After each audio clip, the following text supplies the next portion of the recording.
A obra começa na masmorra do grande dragão de prata, com 2 guardas vigiando uma cela, quando passos ecoam pela masmorra. Um dos guardas reconhece a figura e a chama de Sua Majestade. Ao se aproximar, ordena que os guardas saiam, porque queria falar sozinha com o prisioneiro. Então nos é mostrada a rainha dragão prateada, Rasveice, entrando na cela. Quando para de frente para o prisioneiro, pergunta como o grande herói matador de dragões se tornou um prisioneiro do seu clã de dragões. O herói pede que o mate de uma vez. A rainha, curiosa, pergunta se ele realmente queria que ela o matasse de forma rápida. Provocando o herói, diz que não será tão fácil. Ele era um homem bonito e decidido. E se ela adicionasse mais algumas cicatrizes, ficaria perfeito. O herói diz para ela parar de humilhá-lo, que ela poderia matá-lo ou cortá-lo em pedaços, mas pede que ela seja rápida.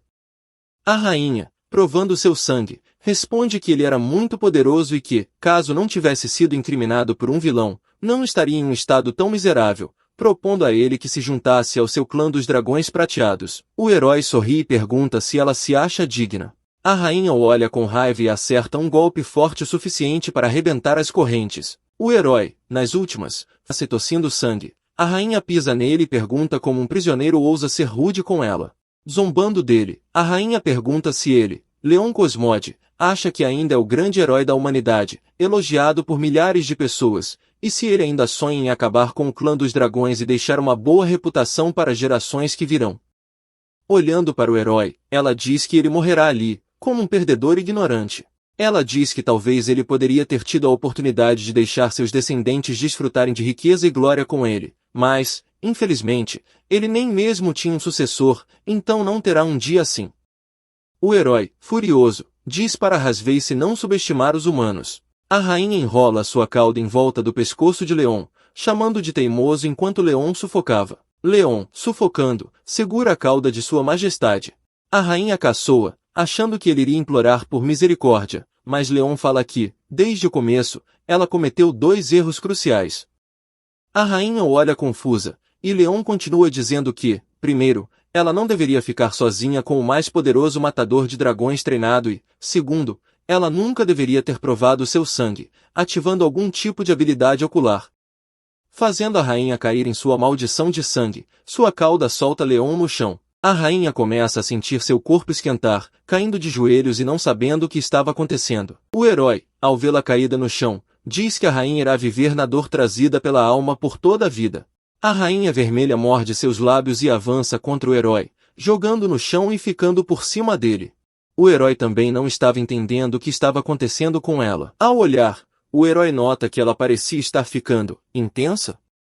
Quando, de repente, a rainha o beija sem hesitar, o herói fica ainda mais surpreso.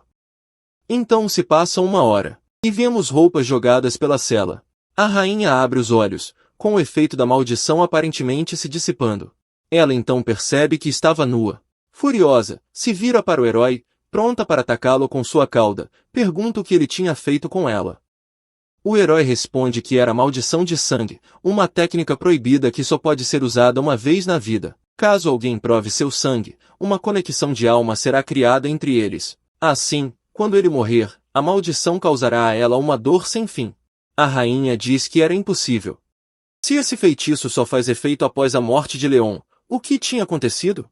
Ele responde que foi um acidente. Ele pensou que a dor causada pela sua morte fosse a manifestação de tudo, mas não esperava que o efeito colateral fosse fazer a rainha. A rainha, envergonhada, manda que ele cale a boca. Leon responde que, por tudo que sabe, os dragões seguem a monogamia. Então, depois de sua morte, a grande rainha dragão prateada será incapaz de encontrar um novo companheiro e também incapaz de deixar descendentes, e até mesmo incapaz de explicar ao clã dos dragões por que tudo isso tinha acontecido. Leon diz que o efeito daquele feitiço proibido excedeu suas expectativas. Leon continua zombando dela, perguntando que a grande rainha prateada havia dito, que ele não teria sucessores, e agora, ela também não teria um sucessor. A rainha, furiosa com Leon, avança com suas garras para cima dele, chamando de descarado. Mas Leon apenas pergunta se ela vai mesmo matá-lo, concluindo que ela não precisava, pois ele iria morrer em breve. Leon diz para ela viver com seu ódio por ele e com dor por toda a vida dela. Essa era a maldição dele para ela, como um humano. Passando um tempo, a rainha, já vestida, olha para Leon e se pergunta como um humano poderia se vingar dela de uma forma tão desprezível e ainda desejar morrer. Invocando algum poder em sua mão, ela pergunta como ele pode ser tão vigarista, deixando algum tipo de marca mágica em seu peito. Leon Cosmode já foi um lendário herói matador de dragões. Quando tinha apenas 5 anos, matou o cão feroz de seu vizinho com as próprias mãos. Ele foi parado por um matador de dragões que passava e foi aceito como seu aprendiz. Aos 10 anos, entrou na Academia Imperial de Matadores de Dragões para estudos posteriores. 4 anos depois, tornou-se o mais jovem da história da academia a alcançar a mais alta avaliação. Aos 15 anos, Leon pisou no campo de batalha da matança de dragões, matou inúmeros dragões, reconquistou territórios e fez inúmeras conquistas militares para o Império. Leon é conhecido como o mais forte herói matador de dragões e a única esperança de levar o Império à vitória, acabando de vez com a guerra. Até que se tornou prisioneiro do clã dos dragões. 2 anos se passaram desde que Leon foi capturado.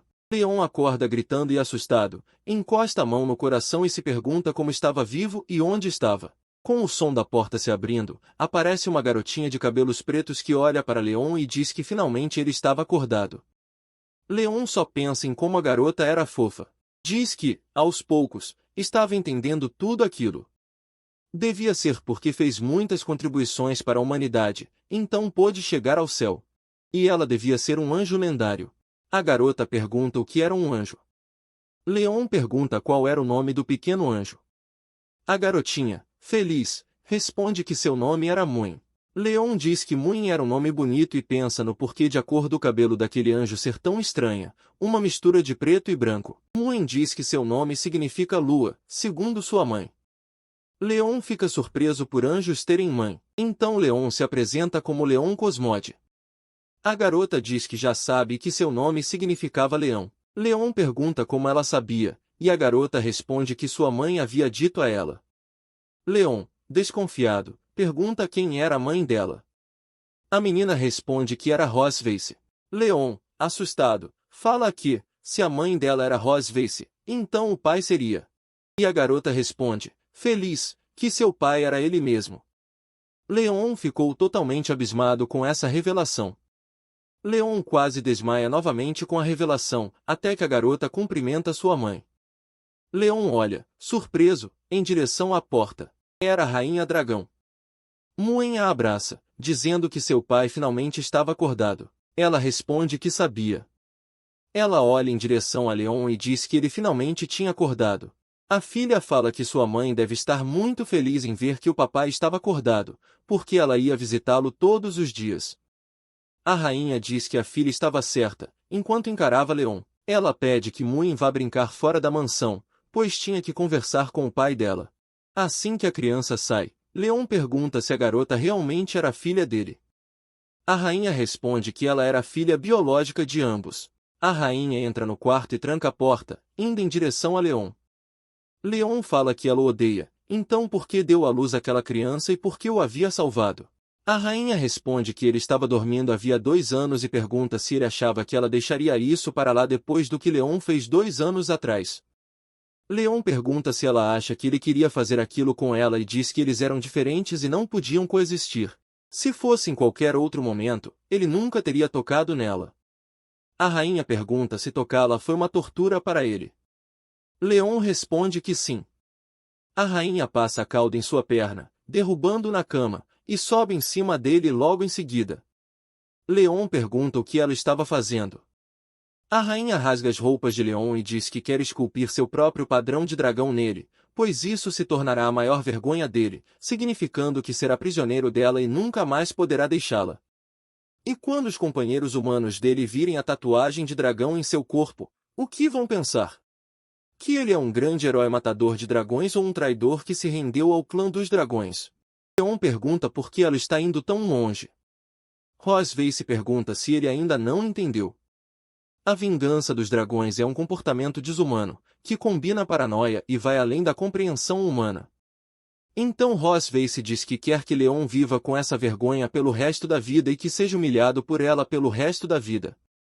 Leon sentiu um sentimento estranho enquanto a marca se formava, porque, para a rainha, era uma grande honra fazer de Leon, o maior matador de dragões da história, um escravo de seu clã e, de certa forma, o parceiro mais próximo dela. Com ela se inclinando sobre ele, embora seja inacreditável sob uma perspectiva humana, essa é a sua vingança contra o maior matador de dragões da história, como um dragão. No grande castelo do Dragão de Prata, duas empregadas conversam que a rainha estava de muito bom humor por seu marido ter acordado. Leon, escondido, se irrita por ela realmente ter anunciado ao público que ele era seu marido. E se lembra de que ela o apertou por um dia e uma noite inteiros. Sua cintura estava quase quebrada. Ele afirma que nunca ficará ali para se tornar apenas o brinquedo dela e se prepara para fugir. Ele observa os guardas entrando em posição. Há 4 dragões guardando a porta lateral. É impossível sair por ela, mas Leon percebe que há poucos guardas no castelo do Dragão Prateado, o que é totalmente diferente de quando ele chegou ali, há 2 anos. De repente, algo chama sua atenção. Ele percebe um buraco nos muros. Chega a pensar que pode ser uma armadilha, mas não consegue pensar em mais nada. Pensa que tem de sair dali de qualquer maneira, não importa o que aconteça. Mesmo que seja uma armadilha, ele irá forçar sua saída. Leon começa a se arrastar pelo buraco e se despede da rainha dragão pervertida, dizendo que, embora mãe seja fofa, ela poderia ficar para ela. Então nos é mostrada a pequena mãe. Ela manda sua mãe olhar, pois seu pai estava cavando um buraco igual a um cachorro, era muito legal. A rainha observa e concorda que era realmente incrível. Mu então pergunta à mãe quando ela iria pescá-lo de volta. A rainha diz que ela não podia usar a palavra pescá-lo de volta para o seu pai, era muito rude. Mu pergunta então qual palavra deveria usar. A rainha, com um sorriso, responde, pegá-lo de volta. Depois de um tempo correndo, Leon, após escalar as montanhas, já podia ver o território humano. Depois de correr tanto, a rainha dragão não conseguiria alcançá-lo, certo? Porém Leon sente ventos fortes e percebe algo se aproximando. Ao olhar para cima, lá estava a rainha, voando em sua forma de dragão. Ela o parabeniza por ser um ótimo corredor. Leon tenta correr, mas o voo da rainha é mais rápido. Quando ela para em sua frente, Leon afirma que devia ser muito divertido brincar com ele daquele jeito. A rainha diz que estava muito decepcionada. Pergunta quem ele achou que desviou a atenção dos guardas e cavou um buraco para ele escapar. Leon responde que, mesmo sabendo que era uma armadilha, não tinha escolha. Apenas não esperava que ela fosse alcançá-lo tão rápido. A rainha pergunta o que ele iria fazer ao retornar para o território humano. Agora ele tinha a marca dela em seu peito. Eles ainda iriam reconhecê-lo como matador de dragões? Ele fala que iria começar sua vida do zero como um cidadão comum, o que era melhor do que ser torturado por ela. A rainha, furiosa, abre suas asas e diz que ele não sabe apreciar a sua gentileza. Ela o agarra com sua pata, voando logo em seguida. Leon, apavorado, pergunta onde ela o estava levando. Ela apenas responde que, por ele querer tanto voltar para os humanos, ela iria ajudá-lo. Então, 3 horas depois, perto de uma cidade fronteiriça, a dragão, ainda voando pelos céus, larga Leon em pleno ar. Ao cair por entre as árvores, ele cai de cabeça em um grande tronco de árvore. Porém, enquanto reclamava de dor, olha ao seu redor e percebe uma linda cidade dentro da floresta, iluminada e com vida. Confuso, pergunta se era mesmo uma cidade humana. A rainha aparece em sua forma humana e confirma, era realmente uma cidade humana. Ela diz que ele olha para a cidade humana perdida e sente que pode retornar ao mundo humano apenas pisando nela. Mas ele não pode voltar, mesmo que esteja próximo. Então a marca em seu peito começa a brilhar, assim como no peito de Leon. Ela então explica que, quando uma das pessoas com a marca do dragão tem um forte desejo, a marca irá produzir uma certa reação. A rainha o provoca, dizendo que ele está sentindo todo o seu corpo quente e que quer fazer aquilo, mas é incapaz de suportar a vontade. Leon pergunta se ela realmente quer fazer ali mesmo. A rainha responde que sim. Diz que o levou ali apenas para que ele entendesse o que é vergonha bem diante de sua terra natal. Leon tenta se controlar e pergunta se ela realmente acha que ele perderá a fé apenas por causa daquilo. Ele a segura pelo braço e diz que irá esperar pacientemente até que chegue uma oportunidade, e até lá irá retribuir em dobro por toda a humilhação que ela o fez passar. Essa atitude o deixa sem palavras, e ela aceita a afirmação dele, encurralando, diz que esperará por ele, viva ou morta. Então, sob uma grande árvore perto da cidade de fronteira, a rainha, com um sorriso satisfeito, coloca suas roupas. Ela olha para Leon e diz que está muito satisfeita com o desempenho dele. Ela se aproxima de Leon e diz que irá trazê-lo ali todo mês, para que ele visite sua cidade natal. Leon, irritado, diz que ela era uma rainha dragão com a cabeça nas nuvens, que queria drená-lo. A rainha abre suas asas, dizendo que a filha deles estava os esperando em casa. Leon pede para que ele espere e diz que, como matador de dragões, ele não pode ser pego por ele como uma presa e iria voltar sozinho. A rainha completa, dizendo que dali até o castelo do dragão prateado leva pelo menos 3 horas voando na velocidade dele, então levaria pelo menos 10 dias ou meio mês para um humano andando. Leon fala que 10 dias ou meio mês para ele não era nada e para parar de subestimá-lo. A rainha queria ver quanto tempo ele conseguiria aguentar então. Depois de um tempo andando pela floresta, Leon já estava esgotado. A rainha zomba, dizendo que, se ele não aguenta mais, poderia pedir sua ajuda. Leon diz que não estava cansado. A rainha o provoca, dizendo que a única coisa dura nele era sua boca naquele momento. Então ambos escutam um grande barulho. Leon avista um exército matador de dragões. Ele até pensa em pedir ajuda para eles e se livrar da rainha, mas a rainha já estava furiosa antes mesmo dele falar algo. Leon percebe que, se pedir ajuda, a rainha irá matá-los no mesmo instante. Naquele momento, um dos cavaleiros sinaliza para que o exército pare. Ao avistar o casal, pergunta se por acaso eles estavam perdidos na floresta. Leon diz que estavam apenas passeando por ali. Mesmo assim, o cavaleiro desce do cavalo e diz que aquela floresta não era um bom lugar para passear, tinham muitas espécies perigosas e animais selvagens, os oferecendo uma carona. Se apresenta como Walker e era o capitão do 47º Esquadrão do Exército Imperial Matador de Dragões. Leon agradece a gentileza e diz que eles sabem técnicas de autodefesa e poderiam se proteger. O capitão Walker então diz que Leon parecia familiar e o pergunta se já o viu em algum lugar antes. A rainha, que já estava desconfortável com a situação, fica ainda mais alerta e começa a concentrar energia em sua mão. Leon, percebendo o perigo, segura sua mão com força e a pressiona sobre seu corpo, dizendo para o capitão que ele o tinha confundido com outra pessoa. Ele tinha um rosto bem popular, e sua esposa também costumava o confundir com outras pessoas. Leon sussurra que iria voltar obedientemente com ela para o palácio, mas pede para que deixe ele resolver a situação. O capitão observa a cena de um casal apaixonado e gargalha, se desculpando por perturbar o namoro deles, assim indo embora com seu grupo. A rainha, irritada, pergunta se Leon já não a abraçou o suficiente. Ele se solta rapidamente dela. Ela diz que ele foi muito inteligente em não pedir ajuda para os cavaleiros. Porém, tem uma coisa, a rainha diz que ele tem de saber a própria posição, mesmo eles tendo uma filha, isso não significava que ela era sua esposa. Leon diz que nunca nem mesmo pensou em ser marido dela. Ela se vira e diz que eles têm um longo caminho pela frente, para irem logo. Mas Leon começa repentinamente a passar mal olhando para sua mão. Vemos que sua mão estava ferida pela energia da rainha, fazendo-o cair desmaiado no chão. A rainha pergunta se ele realmente desmaiou e diz que ele era um ser humano muito frágil. Se transformando em sua forma dragônica, ela o pega com a boca e o joga em suas costas, o levando de volta para o castelo. Diz que irá interpretar aquilo como um pedido de misericórdia, apenas isso.